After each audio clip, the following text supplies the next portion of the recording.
மாண்புமிகு அமைச்சர் திரு அன்பில் மகேஷ் பொய்யாமொழி அவர்கள் எங்கு எந்த நிகழ்ச்சி சென்றாலும் அங்கே பள்ளிக்கல்வி சார்ந்த ஆய்வுகளை மேற்கொள்வதை விளக்கமாக வைத்திருக்கிறார். தனது ஆசான் கழக தலைவர் மாண்புமிகு தமிழ்நாடு முதலமைச்சர் அவர்களின் வழியில் கள ஆய்வு மேற்கொள்வதில் சளைக்காமல் பயணித்து வருகின்றார் மாண்புமிகு அமைச்சர் திரு அன்பில் மகேஷ் பொய்யாமொழி அவர்கள்.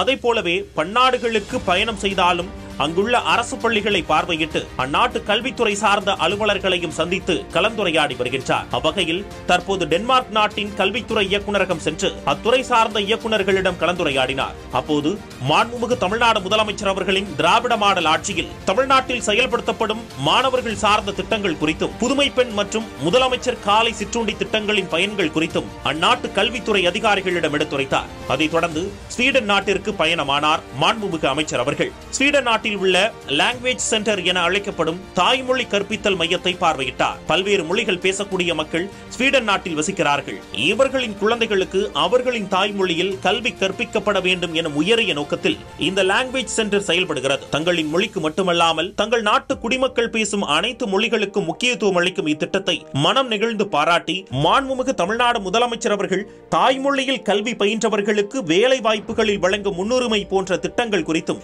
ஸ்வீடன் நாட்டு அரசு அலுவலர்களிடம் பகிர்ந்து கொண்டார். ஸ்வீடன் நாட்டு அரசு பள்ளிகளில் உள்ள கட்டுமானங்களையும் அடிப்படை வசதிகளையும் பற்றி தெரிந்து கொள்ளும் விதமாக அப்பள்ளியையும் பார்வையிட்டார். மாண்புமிகு தமிழ்நாடு முதலமைச்சர் அவர்களின் திராவிட மாடல் அரசு இந்தியாவிலேயே முதன்முறையாக மைக்ரோசாப்ட் நிறுவனத்துடன் மேற்கொண்டுள்ள டீல்ஸ் முன்னெடுப்பு குறித்தும் மணற்கேணி செயலி குறித்தும் தமிழ்நாட்டின் அனைத்து பள்ளிகளிலும் திறன்மிகு வகுப்பறைகளை உருவாக்கும் திட்டம் குறித்தும் அவர்களிடம் பெருமையோடு எடுத்துரைத்து அறிவு பரிமாற்றத்திற்கான திட்டங்களை தங்களுடன் இணைந்து செயல்படுத்த தயாராக உள்ளதாகவும் தெரிவித்தார். இப்பயணங்களில் எல்லாம் மாண்புமிகு தமிழ்நாடு முதலமைச்சர் அவர்களின் தலைமையிலான திராவிட மாடல் அரசு பள்ளிக்கல்வித்துறை சார்பாக நிறைவேற்றிய திட்டங்கள் குறித்த நூல்களை அந்நாட்டு அரசு அதிகாரிகளிடம் வழங்கி வருகின்றார். அந்நாட்டு அரசு அலுவலர்களின் ஒத்துழைப்போடு மேலும் ஒரு அரசு பள்ளியை பார்வையிட்டார் மாண்புமிகு அமைச்சர் திரு அன்பில் மகேஷ் பொய்யாமொழி அவர்கள். இன்னோவேட்டிவ் ஸ்கூல் என அழைக்கப்படுகின்ற புதுமையான கற்பித்தல் செயல்முறைகளோடு இயங்கும் ஸ்வீடன் நாட்டு அரசு பள்ளியை பார்வையிட்டார். வகுப்பறை கல்வியை மட்டும் ஊக்குவிக்காமல் குழந்தைகளுக்கான தனி திறமைகளை வளர்த்தெடுத்தல், தன்னம்பிக்கையை ஏற்படுத்துவதற்கான செயல்முறை கல்வி, வாழ்வை பற்றிய புரிதலை ஏற்படுத்தி